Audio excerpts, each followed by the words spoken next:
अस्सलाम वालेकुम रहमतुल्लाहि वबरकातुहू। दोस्तों, इन 2-3 दिनों के मसरूफ़ियत के दरमियान में मैंने उन तमाम गिद्ध सिफत जो है यूट्यूबरों और दलालों को, डिपार्टमेंट के लगाए गए पिट्ठुओं को मैंने बहुत कुछ कहते हुए सुना, लेकिन दरअसल इत्मीनान की जगह पर पहुंचने से पहले मैं बहुत कुछ बता नहीं सका। लिहाजा मैं आज बताना चाहता हूं कि आरओसी के मामले में जो तरह तरह की अफवाहें और गलत बयानियां जो फैलाई जा रही हैं, उसके ताल्लुक़ से मैं इतना बताना चाहता हूं कि ये सारी की सारी चीज़ें जो है, जो 6 महीने का जो 6 साल या 6 महीने के अरेस्ट और फुला शख्स का अरेस्ट और इसी तरह से कई एक बातें जो है फैला रहे हैं, उनकी बातें बहुत ज़्यादा ध्यान से सुनने के लायक नहीं होती, लेकिन लोगों के पूछने के बमौजिब मुझे भी पता चल जाता है। एक किसी भाई साहब ने लिखा था कि देखिए, वो शख्स आज जो है हीरा ग्रुप ऑफ कंपनीज़ को आरओसी के मामले में दोषी बता रहा है,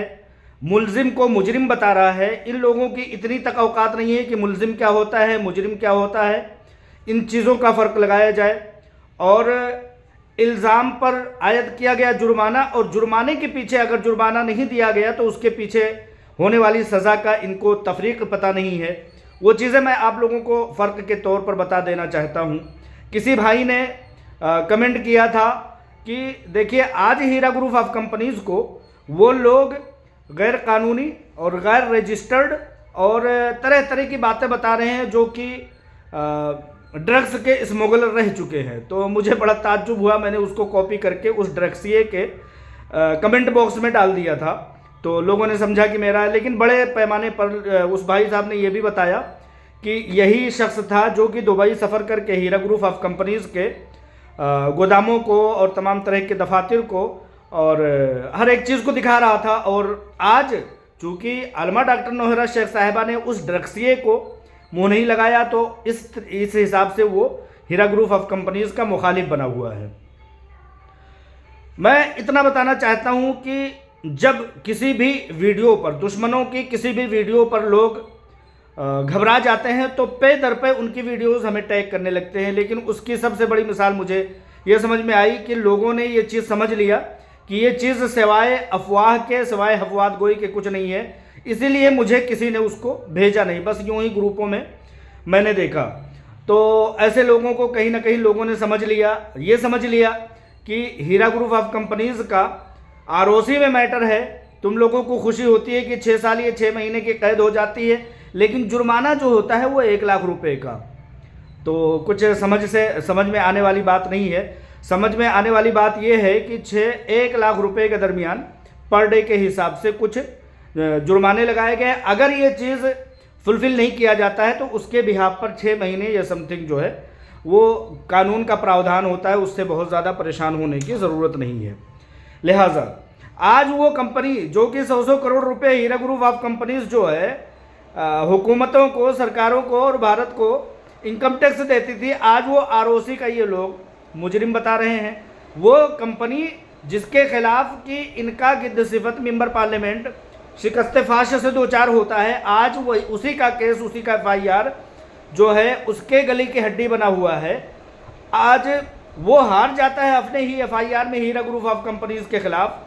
और उस कंपनी को आरओसी में जो है गलत साबित किया जा रहा है। और हीरा ग्रुप ऑफ कंपनीज़ का इतने सालों तक सुप्रीम कोर्ट ऑफ इंडिया में मैटर चलने वाली कंपनी को ये लोग कहते हैं कि आरओसी में रजिस्टर्ड ही नहीं है। बहुत ही मज़ाक़ा खेज़ बात मुझे वो भी लगी कि बिगलौर का एक तोतला शख्स जो है वो अपने आप को यूट्यूबर और पता नहीं मुस्लिम ब्लॉगर बताता है। वो कहता है कि पहली बार हीरा ग्रुप ऑफ कंपनीज़ के मामले में मुखालिफिन को खुशखबरी मिली है। तो पहली बार इससे ही समझ लीजिए कि इन लोगों की बातों में अभी तक कोई दमखम रहा नहीं है। मैं एक बहुत बड़े प्रोफेसर और बहुत बड़े जो IPS के ट्रेनिंग देने वाले हैं, उन लोगों का एक कॉल नकल करके आप लोगों को मैं ये बताना चाहता हूँ कि ये जो गिद्ध सिफत लोग हैं, इन लोगों की बातों पर मत जाया कीजिए, क्योंकि इन लोगों की मंशा जो होती है, इन लोगों की सोच जो होती है, कुछ इसी तरह से होती है जैसे अवध ओझा सर ने बताया। अवध ओझा सर ने बताया कि शेर जो होता है ना वो हमेशा अपने जायज़ शिकार के लिए ही तगोदो में होता है। शाहीन जो होता है वो अपने जायज़ शिकार के ही तगोदो में होता है। लेकिन एक जो गीदड़ होता है या लोमड़ी होती है वो कहीं ना कहीं वो गलाज़तें, गंदगियाँ, इस तरह की चीज़ें तलाश करती हुई नज़र आती हैं। इसी तरह से उन्होंने कहा, अवध ओझा ने सर ने कहा कि जो कहना नहीं चाहिए लेकिन उनका कहना है कि जो सूअर होता है ना वो इस सोच में होता है कि काश कहीं बहुत बड़ा, उनका कहना होता है कि पैखानों का बहुत बड़ा ज़ख़ीरा मिल जाए, तो सूअर का ये कहना होता है कि उसमें वो लोट पोट हो। तो ठीक ये गिद्ध सिफत और गिद्ध सिफतों के ज़रिए से लगाए गए लोग जो है ना, इनको बस ज़र्रा बराबर एक शह मिलना चाहिए कि किस तरह से लोगों को भ्रमित करें, लोगों को डराएं, लोगों को धमकाएं, हीरा ग्रुप ऑफ कंपनीज़ के खिलाफ गलत खबर बता करके उसको नीचा दिखाएं। लेकिन इंशाअल्लाह ताला ये सब होने नहीं पाएगा, क्योंकि हीरा ग्रुप ऑफ कंपनीज़ हक पर और सच पर है। ये आरओसी का मामला जो है सिर्फ़ और सिर्फ इतना है, मैं आप लोगों को बताना चाहता हूँ कि सिर्फ़ और सिर्फ इतना है कि जब हीरा ग्रुप ऑफ कंपनीज़ की CEO आलमा डॉक्टर नौहरा शेख साहिबा दीवारों के पीछे चली गई या उनको भेज दिया गया, तो उस दरमियान जो कंपनियों का रजिस्ट्रेशन का एक मरहला होता है, साल 6 महीने में एक मरहले होते हैं, अलग अलग कंपनियों के अलग अलग मामलात होते हैं। तो 2018 के बाद वो ऑडिट या वो रिपोर्ट वो एनुअल स्टेटमेंट, एनुअल रिटर्न, वो सब नहीं हो पाता है। तो ये जो मैटर आया है वो यही आया है कि registrar companies of registrar ROC जो है वो ये कहती है कि अभी तक आपने कोई रिकॉर्ड, कोई समझिए कि एनुअल रिटर्न, कोई स्टेटमेंट, कोई ऑडिट क्यों नहीं जमा किए। तो उसका जवाब कंपनी की तरफ से इतना सा है कि उसके जवाब में वो दरमियान का सारा रिकॉर्ड बता दिया जाएगा कि साहब हमको जो है जेल के पीछे भेज दिया गया और हमारी कंपनी के तमाम तरह के डॉक्यूमेंट को, तमाम तरह के डेटा को, तमाम तरह के सेंटर को, कंप्यूटर को, डिजिटल डेटा को, तमाम चीज़ों को काट करके ले जाया गया। ये इस मामले का जिसको ये लोग 6 साल या 6 महीने की कैद और तमाम तरह के जो है जुर्माने बता रहे हैं, आप खुद सोचिए 6 साल का कैद और 1 लाख रुपये जुर्माना कहाँ समझ में आता है। तो इसका कुल माखज़ और मतलब यह है कि 1 लाख रुपये आपको उस ताख़ीर, लेट फीस जो होती है ना, जब हम बच्चे को स्कूल में भेजते हैं और जब हम वक्त पर फीस नहीं दे पाते तो एक लेट फीस होता है 10 रुपये 20 रुपये। तो ये 1 लाख रुपये वही लेट फीस है कि आपने रजिस्ट्रार, मैं न्यूज़पेपर का मालिक हूँ, न्यूज़पेपर का ही एक चलाता हूँ, तो मुझे पता है कि मुझे registrar companies of RNI newspaper registration दफातर से हर साल ऑडिट जमा करना होता है, फार्म B के साथ और F12 के साथ, और तमाम ऑडिट जमा करना पड़ता है हर साल। RNI में भी जमा करना पड़ता है और मिनिस्ट्री ऑफ इंफॉर्मेशन के तहत जो न्यूज़पेपर आता है DAVP, उसके तहत हम लोगों को तमाम तरह के एनुअल स्टेटमेंट, एनुअल रिटर्न तमाम तरह के जमा करने पड़ते हैं। ये कंपनीज़ के लॉज होते हैं, कंपनीज़ के हर तरह के जो है एक टर्म एंड कंडीशन होते हैं। जब 2018 के बाद जब हीरा ग्रुप ऑफ कंपनीज़ पूरी तरह से उसके दफातर पर ताले लगा दिए गए और उसके दफातर को बंद कर दिए गए, सील बंद कर दिया गया, उसके डेटा को पता नहीं किस डर के तहत काट करके ले जाया गया, तो उसके बाद जो रिपोर्ट नहीं हो पाई है उसके तहत ये चीज़ आई है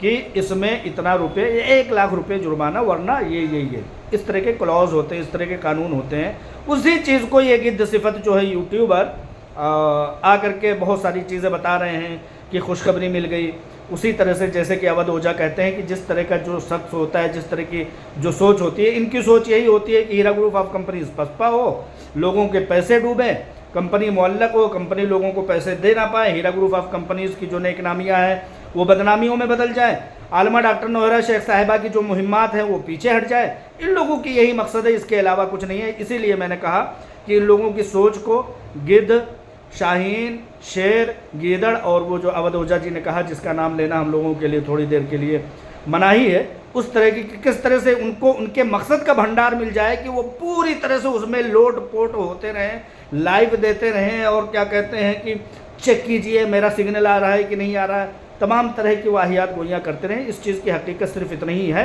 इससे ज़्यादा कोई नोटिस न ले। इंशाअल्लाह ताला सुरखरुई हीरा ग्रुप ऑफ कंपनीज़ का मुकद्दर होगी। आलमा डॉक्टर नौहरा शेख साहिबा बहुत जल्द हर तरह से, आपने देखा होगा कि एक एक FIR पर 2 दिन में, 3 दिन में, 4 दिन में इंसान बाहर आ रहा है। कैसे बाहर आ रहा है भाई?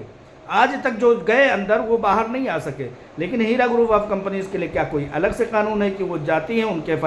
ऊपर FIR होता है, PCG से होता है, 3-4 दिन 5 दिन, हफ्ते भर के अंदर अंदर वो बाहर आ जाती है। और इसी चीज़ को सुप्रीम कोर्ट ऑफ इंडिया ने कहा कि भाई मामला तो कुछ और है, भाई मामला तो कुछ और है कि उधर जो है FIR हो रहे हैं और उधर जो है ज़मानत पर ज़मानत, बेल पर बेल हो रही है, और तुम लोग आए हो सुप्रीम कोर्ट ऑफ इंडिया में जो है मामले को लेकर के जाओ और निचले अदालतों से जो है ट्रायल करते हुए फिर से हमारे पास पहुंचो, क्या मामले की हकीकत है हमें भी आकर के बताओ। लिहाजा यही सब ROC का जो मैटर है, जिसमें 6 साल की कैद, 1 लाख रुपये जुर्माना, 1 लाख रुपये तो आलमा डॉक्टर नौहरा शेख साहिबा एक इशारे पर किसी को भी यूँ उसके फोड़े फुंसी के इलाज में दे दिया करती थी। अल्हम्दुलिल्लाह आज उनके लिए ये चीज़ मुश्किल भरा दिन है। आप लोगों की दुआएं कंपनी को ना मिल सके, इसलिए ये पूरी तरह से लोग आप लोगों को भ्रमित कर रहे हैं। इन लोगों के भ्रमित और वहम फैलाने के पीछे क्या मकसद है? वही सन 2012 का FIR मकसद है, जिसके गले की हड्डी बन गई। एक बैरिस्टर किस तरह से हीरा ग्रुप ऑफ कंपनीज से हार जाता है, जब ROC के मैटर में ही हीरा ग्रुप ऑफ कंपनीज जो है ये लोग बताते हैं कि फ्लॉप हो गई वगैरह वगैरह। लिहाजा ये सब बहुत बचकाना और बहुत भोंडी हरकतें हैं, बहुत वाहियात बातें हैं। इन लोगों का अपना मशगला है कि इन लोगों को किन चीज़ों में मुलव्विस होना है, उसी तरह से कि हर कोई अपने मकसद और अपने मतलब की चीज़ों में लोट पोट करता है। तो इन लोगों का मकसद यही है कि हीरा ग्रुप ऑफ कंपनीज़ को ब्लैकमेल किया जाए, इनसे बातचीत किया जाए, वरना ये बदनाम करेंगे। लिहाजा ये छोटी सी अपडेट मैंने सोचा कि वक्त रहते आप लोगों को तक पहुंचा दूं। वैसे आप लोग तो समझदार अल्हम्दुलिल्लाह नोटिस नहीं लेते हैं उन सब वाहियातों की बातों का। अस्सलाम वालेकुम रहमतुल्लाहि व बरकातुहू।